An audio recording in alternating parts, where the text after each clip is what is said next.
Yeah, my name's Kristen St. Martin. Thanks for having us here today. After much thoughtful consideration and prayer, we have decided that it will be in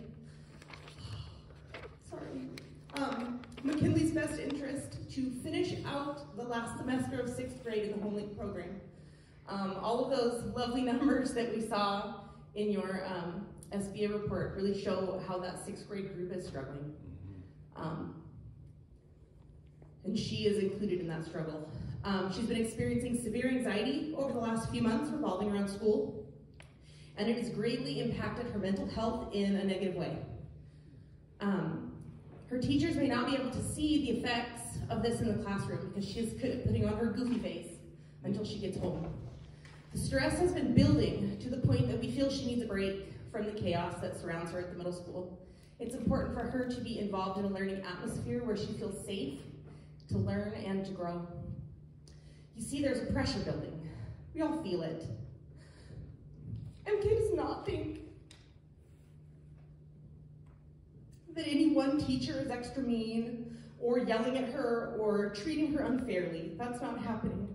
But the reality is that the unrelenting daily mask mandate enforcement has caused her to be constantly on edge, pressure, in fear of getting in trouble, pressure, embarrassed and feeling singled out publicly, pressure. She feels a constant anxiety and pressure from mask enforcement when she needs to adjust to unfog her glasses, breathe easier, or just take a drink of water. It may be hard for all of you to understand why and how severely this is impacting her. I mean, masks are no big deal, right? Well, the reality is that none of you, the adults, have an authority figure hovering over your shoulder, telling you to get your mask up every time you need to adjust your mask for comfort or practicality. Why do you get the personal autonomy to do what's right for your comfort, but feel that it's appropriate to continue aggressive mask compliance, making school a negative pressure cooker for these children? MK is not the only child suffering from the anxiety of it all. You know how bad the mental health of these kids has declined. Data is coming out from school districts all over our state, around our country, and throughout the world. Our middle school has just implemented some amazing changes to help mitigate the chaotic and disrespectful behavior that is rampant in its halls and classrooms. This is real, it is serious, and the pressure must be released before it explodes. I get it, that the struggle to determine what's right has so many different branches that it's hard to know where the main trunk lies. What's right for me is not necessarily what's right for you. What's right for my child isn't always what's right for someone else's child. Whose rightness here is more right? In an ever-changing and unstable climate, there's no clear right path.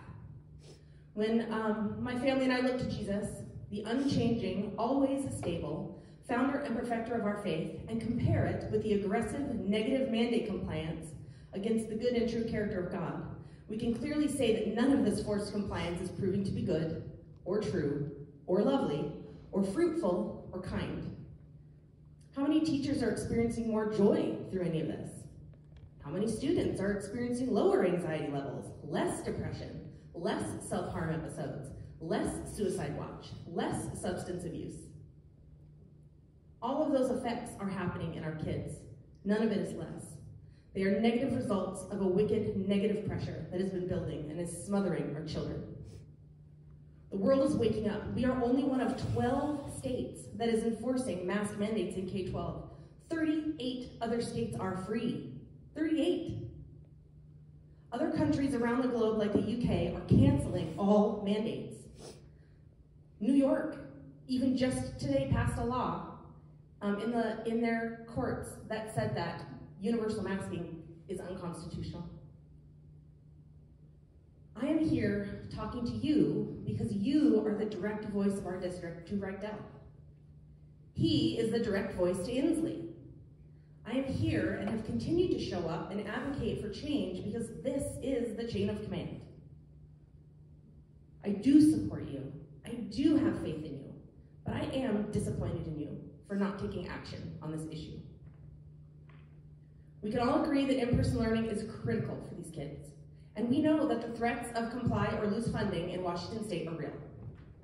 Inslee just used his tyrannical overreach of emergency power during Christmas break to sign into law that he can pull any school district's funding for what he deems as noncompliance.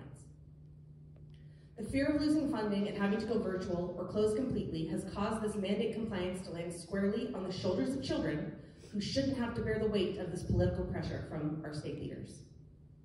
As an administration, you feel like your hands are tied. It's an attitude of compliance no matter the cost, as long as we can stay in person. Well, the cost has been causing the mental health of kids to decline, and that is truly a wicked price. Are you seriously willing to continue to pay it? If you think that compliance will get us out of this pandemic, you are gravely mistaken. Nobody has ever complied their way out of tyranny. It is our duty to protect the fragile minds of our young children, to resist tyranny where we can, and realize that peaceful non-compliance is a powerful tool. MK's days at school have been inundated by negative interactions that are outnumbering and drowning out the few positive ones. All for what? To mitigate her chances of death? To mitigate yours? It's alarming to think that as free adults, we are choosing to let our children pay the price for our own fear mitigation. I truly am proud that our district, you, have been a leader during this tough time, advocating for in-person learning and being one of the first to get back to school during the pandemic. While all the schools around us currently are now reverting back to remote learning, we are choosing to rise to the occasion and we are fighting to stay in person. We truly do appreciate that, and we pray that our district will continue to boldly stand up for what's right for the health of our students, including rallying together with other districts to advocate an end to these ridiculous mandates. We love Naches School District. This is our home. And we are greatly encouraged by the current leadership team at the middle school with Mr. Ians and Mrs. Holt. We absolutely love the new steps that Mr. Ians has put in place. And we have confidence that in time, it will grow to be a positive, thriving environment again. But we won't stay in a place that continues to keep choosing compliance at the cost of a child's mental health. We are taking a stand, and we cannot allow the negative effects of these mandates at school to continue to affect McKinley's mental health anymore. We've been talking about this transition with McKinley for a couple weeks while she finished out the quarter. And when one of her teachers learned that she would be leaving to go to HomeLink, MK was told that she couldn't have access to her assignments because she is leaving anyway, and she doesn't matter. She was told that she doesn't matter from a staff member, an adult authority member, and it absolutely broke her spirit. I truly hope that it makes you uncomfortable to hear the truth of the negativity she's experiencing daily. We need to get uncomfortable with this. Everyone is weary. Nobody's perfect. We are all struggling with depression, anxiety, uncertainty, fear of not knowing if we're doing the right thing. This is not an easy transition for McKinley, but she's already feeling lighter just by taking a few days off. She's in a place that supports her right to autonomous mask wearing. If she needs to pull her mask down while sitting alone at her desk doing her homework, nobody jumps on her to comply better. She can take a drink of her water without getting glared with an evil eye. And she isn't singled out and feeling embarrassed in class because she needed to adjust her mask for comfort. She is not being told that she doesn't matter, or being ignored while the teacher tries to calm down an unruly, disrespectful class before they teach. She is in a place that is putting her health and her safety and her learning above all else. And I wish that that was happening here. Middle schoolers are weird, hilarious, awkward, beautiful miracles. And it takes special people to rise to the teaching challenge.